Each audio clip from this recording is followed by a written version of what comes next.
Thank you, sir. Welcome to my office. So, though this is kind of a mess right now, as you can see, it shows you that I'm working hard. Yes, it does. It does. So what have you been working on? Well, honestly, we're working on this ball that's coming up. Okay. This is our biggest thing we do once a year. It's called the Openness Ball. Openness Ball. And can I come? I know a little. Need you to come. I can't. You gotta come out there and get your tens. Okay, I'm gonna get my tens. Whoa.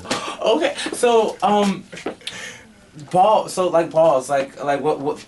Okay, what is it? I've seen Vogue. I've seen Vogue. I've seen like Noah's Ark and stuff like that. But like what? What is a ball? Well, put it like this. Let me start it this way. If you think about our society and our culture, the African American culture, Latino culture, population, whatnot, you realize that a lot of times they feel ostracized from society. So for that reason, they feel like they don't have a place to belong. They don't feel like they have a place where they can exist.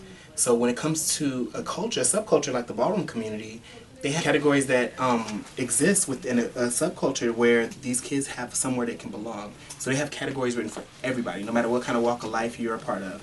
Whether you're a drag queen, whether you are a transgender, whether you are walking runway, you want to Vogue like you're just doing. Okay, right so all right. So can you look at somebody and tell what category they should walk? Sometimes. Okay, I've been a part of the ballroom scene for like 12 years. What category would I walk? I would give you European runway more so. European I can see you runway? doing runway. I can see you turning it on the runway. I can see that. We'll work with you. We'll practice. European runway. He just said that because I'm skinny. Hey, wait. Well, okay. Well, where can we practice? We got a studio right down the hall. Let's go. You want to shake with No, but it's, basically by having an event studio down the hall, it allows the opportunity to have the kids perform and do their thing down here. Okay. And if they need services, they know to come get resources right down the hall. Okay. Cool. So come have some fun, work up a sweat, and then get tested or cool off in the air condition because it gets hot here in LA. And come get some food right now. And food. Food. Every Wednesday. I'm gonna have to get me some food later. I'm trying to tell you. So show me a little runway. Runway is real basic. Just act as if you're walking runway for the top models of Calvin Klein or whatever. Okay. So basically, no. I'm gonna start right here. All right. We're gonna start with the basics. Okay. So you ready? Okay. Good. So we have a blue line here. Okay. So basically, yes. All right. So I want you to think about the basic indication of walking on the blue line with your head straight. You cannot look down. Okay. Just walk on the blue line. Walk on the blue line. Add a little faster. Go a little faster. Add a little hips. Add a little hips. Okay. Cool. I don't have hips though. You gotta create them, baby. Okay. It's all in how you walk. Okay. Okay. All right. So now what you're gonna do is this. Okay. You're gonna walk back. Blue line, hips, hips, hips, hips, hips, hips, hips. Turn. Got it? Okay. Let me see. See, that's a good start. You should be proud of yourself. Yeah. Yeah. So now all you gotta do is come on Wednesday nights, so we can teach you how to do Okay. the runway. I'm coming Wednesday night. This place is huge. Have I seen it all yet? You have not. Okay. I would like to show you where we do testing. I'd like to show you where we do our group facilitation, our group meetings every week. And just to let you know that we do so many different things, but we offer a wide variance of space so that way kids can go wherever they like to fit in wherever they need to fit in. Awesome. So it's a one-stop shop. Awesome. Look. You know I'm on my Numb Yo Ho Renge Kyo shit, so like when I saw this big box of condoms saying Icon, well, I just knew they were meant for me. But like seriously, what are you gonna do with all them condoms? There's a box of condoms for the large and in charge. For the large and in charge. For those that might be lacking a little bit, we got the little smaller packs over here. And we just want to make sure that everybody's protected no matter what size. Okay. Just don't come over here with none of that any little teeny tiny shit. We don't like that. Okay. So. And now I'm in the doctor's office. So this is a small space, but this is actually where we do all of our HIV testing. Okay. We have a small lab area, but basically we do all of our counseling in separate offices. Okay. Basically here we offer two different kinds of tests. We do an quick oral swab test, which takes 20 minutes for its results.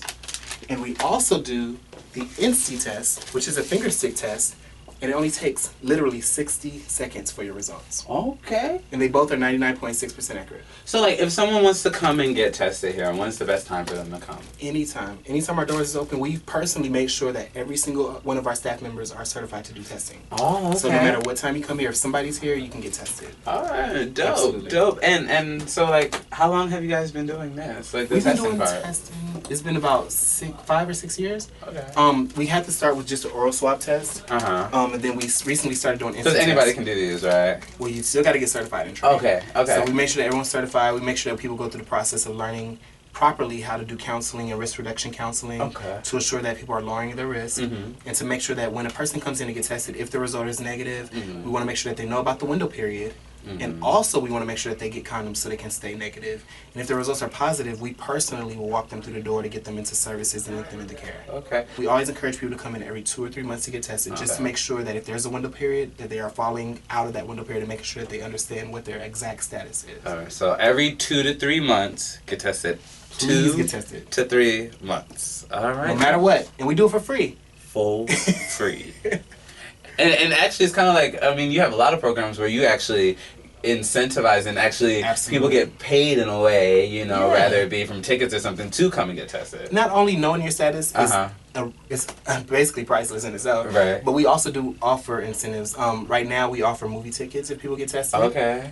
Sometimes, depending on the time of the year, we might offer passes to go into the Pride events. Okay. Or for our ball that's coming up. Oh. If you come get tested, you get a free pass into our ball. Oh, get tested so you can come to the ball for free. Oh my God! Thank you for showing me so much. Now you said you had one more room. You said you had a discussion. I would love for you to say something to the group. Okay. I think you have so many things that you can share, and I think they would love to hear something. Give me a little something. Let's see. I don't know.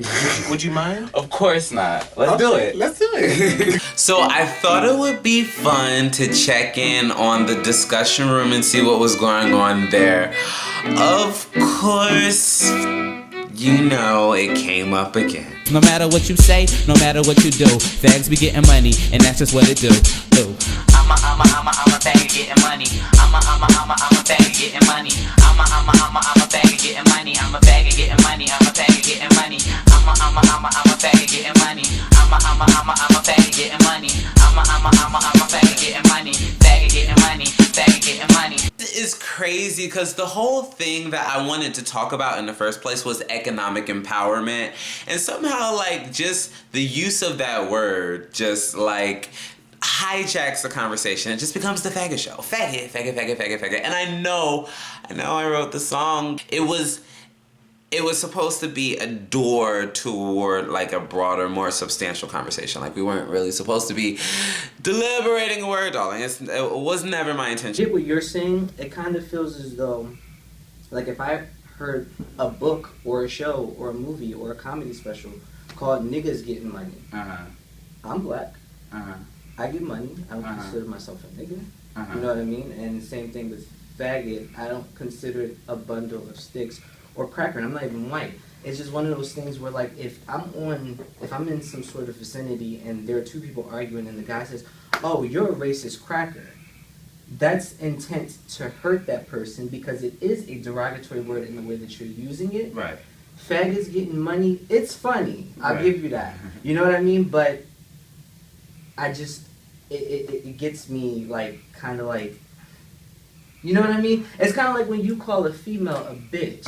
She might go to her friends, bitch this and bitch that, but as soon as you say it as a man, oh, you a bitch.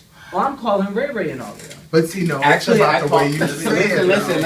Okay, so I have a really good friend here in LA, and I wanted to. She's like a dancer, model, everything or whatever, and I wanted to shout her out in a song. And so and the line is like, I'm with my nigga Bree and some other bad bitches, and I was like. I texted her and was like, okay, I'm thinking I want to do this, is it going to be cool? And she was cool because she bad bitch is like... It's the way it's being said. Yeah, it's supported. It is the way it's being said. And with knowing someone's intent, to hurt you, they haven't hurt you. They have an intent. So... by changing the word, I'm anyone that would be willing to. I hope to provide them with an opportunity to stop it at an intent before it actually becomes, like a harm and an offense. Like I'm like obviously, like what they're trying to do, but just as much as you know what they're trying to do, I just want everyone to know that it's just a word. Well, I wholeheartedly believe that we give words power. And so, like he's, trying to say, and like you already said before, when the song UNITY came out, she was explaining how that word is used so diversely and how you can use it, but no, there are repercussions for using it incorrectly. Well, not just using it incorrectly, but even if you use it and that person doesn't know what your intent is. Because, you could be in a situation where you're joking around. I think Monique said it in a joke. Her and her man doing it, and he's going, yeah, bitch, yeah. And she going, yeah. And he said, you fat bitch. Hold on now. Wait a minute. It's the comic. Right. And so when we say, the word faggot for so long in a black community has always been derogatory. I remember reading and seeing videos where white gay men were walking around and calling each other faggot. And it was cute. And they was like, oh, ha, ha, ha, ha, ha, ha, But now, even till this day, when you can see, there are some white men out there who still consider themselves faggot, but black men, it's like, no, you're trying to pick a fight with me. Okay, so and I didn't know this. So this was I'm talking about endearment. For in the white gay community at a time. Yeah, because you even have the word fag hag. Oh yeah, you're right. Okay, so I mean, but and you're just a quick point out, like, yes. And that is kind of what you did, like, sort of to your point, like with the Queen Latifah song, how she kind of explained it. Like in one of your lyrics in the song, you're like, yes, sir, I'm feeling a bit ratchet. If a bum talks slick, then I'll put him in a casket. So it's like, so it's kind of like throughout the song, you're explaining like how you can use the word and how you cannot use the word, and like that is in a playful, like, be powerful, grow, like go out there, go get chores sort of way. So it's like, I think in order to really, for the word to be offensive, it has to have that intent. So if I'm like, you faggot, that's offensive. But like I've had gay white friends that I like to like that. What's up, fag? And like that was cool to me. I never issue. But I think it's really. But are we justifying the word? That's what I was about to say. If what you're doing becomes part of pop culture, I don't want anyone walking up to me, my clients, my family, whatever the case, my friends, whatever the case may be. Not even just that. It's more so, are you one of those faggots getting money? Well, also you still use faggots in a term like for like if it's one that I don't like. I mean you just have to be part of the conversation and hear everything in its context. It would be the same as bitch, correct? Yeah, like you have to be part of the conversation. Song, she's a bitch. She's explaining that she can use it as a term of endearment, but you still have females today that do not want you to call them a bitch. Right. You know what I mean? Right. And this even if they're your friends. That's black people that you don't I want to feel call like the same with faggot. Like I said, I do respect what you're doing, but you're going to get a lot of people that don't want to identify as faggot. Like when we were talking about the money thing earlier, it's like pink money, black money. My money's green. I'm a man first before anything else. You know what I mean? So it's like I don't want to be classified as gay, or even though I have sex with men. It's like I don't want to be classified as gay, or even though I have sex with men. I don't want to be classified as gay or a faggot or black or white for that matter. I'm a man first. I make my money. I do my thing. It's just one of those things where it's like you put that word in a playful setting and it makes everybody okay to say it again. Right. And we're already at the yellow light with that. Like, you won't get a straight motherfucker come up to me or him or anybody else in this room and say, oh, you're a faggot. Because they know what the repercussions are. Or at least I hope that they know what the repercussions are. So we're, as a gay community right now, we're at a yellow light with that. Like, before you say that, slow down. Think about it first before we go into that. What are the repercussions? The repercussions for me? When you call me a faggot? I think you have an idea. Yes, sir, I'm feeling a bit ratchet. A bum talk slick, then we put him in a casket. We were talking about earlier about, you know, how, you know, white gays have used this term. Well, white gays have done a lot of things. White gays have made sure that gay-straight alliances are, you know, prevalent in all their communities. White gay people have, you know, made sure that there's, like, media representation, you know, and that somehow has not translated to, you know, black gay people. And that is the point of this conversation. So maybe a brief period of faggot work helped them and maybe they don't use it anymore in that way, but it was maybe a transitional period for them. I believe that you have to speak to people in a way that they understand. And you know, when I first started putting out music, it was like, you know, ooh, I love my boyfriend, I love him, I love him, I love him. Yeah, and like, my boy. and some people, in order to really, I have those sneakers, to really like wrap their head around like the gay thing, it has to be like in their face. Like I understand like people who say like, you know, I'm just me, I don't put it in people's face and stuff like that. But there's like a lot of soft ass motherfuckers out here that can't do that and are oppressed and kicked around and mistreated because, you know, they can't like be like, yo, I'm faggot getting money. What? It is annoying sometimes when people don't get it. Because I know it's not something that I can do by myself. I'm not trying to have everyone, you know, use the word, but I do want people to especially my people to be more impervious to you know, to what that word can do. Like if it like a word from someone else's mouth shouldn't be able to make like negativity like arise in you. On a personal note, I'm really glad that Stefani Leet Wallace is going to be coming to the event. In addition to being a respected public health consultant and the chairman for the House of Blahnik, Stefan and I have developed a family-like relationship over the years. I haven't seen him since he left for Washington, D.C. to brief the White House on a number of new initiatives that impact minority LGBT youth across the country, so I'm really glad to be catching up with him. Why do you think, like, other houses haven't like took the example of Blahnik to like create scholarships? Because how long has Blahnik been the only house to do that? I've been doing this 6 or 7 years, and I can't speak for the initiatives of other houses, motivations of other houses. Do you know if any other houses have like similar programs, like maybe like, you know? I think Chris Revlon is working on a housing program for LGBT youth. I'm not sure if he's doing that in conjunction with the House of Revlon or if he's doing that on his own. Thank you get in trouble, boy, for keeping the fight alive.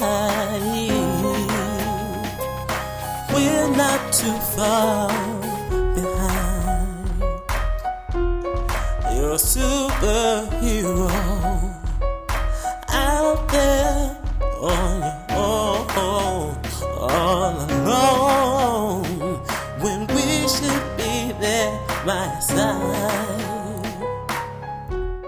It could have been me easily lost and alone in, you know, Atlanta. I'm just glad that I had, you know, someone to look out. So even though I don't know how to Vogue yet, I still have the benefit of being part of a supportive unit.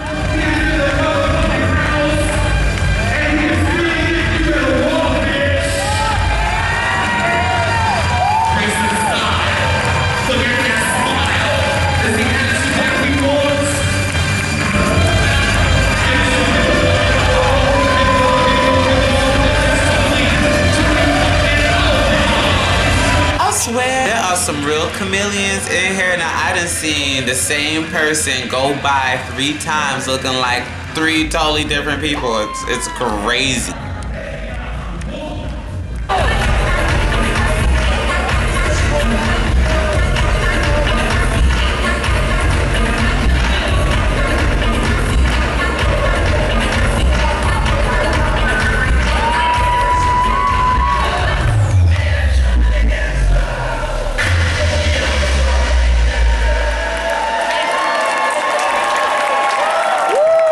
You know I got a weakness for a man that knows how to move his body. Yeah. Okay, but then they brought out this half-naked motherfucker and I was like, oh, dancer boy who?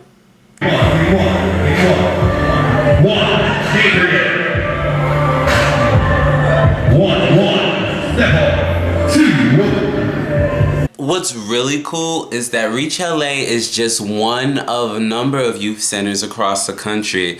To find out how you can get connected, visit iconcity.net/connect. I don't like dudes, nigga, I just like dick. So if you coming through, then you gotta come quick. Finna go out, pop bottles with my clique. With my nigga Bree and some other bad bitches. Yo, I'm on my step fine, no more Urkel. Yo, I don't fuck girls cause a nigga too fertile. What? Ain't nobody got time for that. I'd rather be in the back of a Cadillac, bruh. Brushing my shoulders off. Vegas is pimps too, so go and brush your shoulders off. I ain't Frank, but I surfboard in your ocean, no. Flow stupid and you ain't even know it. My glass full and I ain't even poet. Man, please just ask me how we doing. It's my favorite conversation. Screaming consternation cause we on motherfucker, let go. I love it.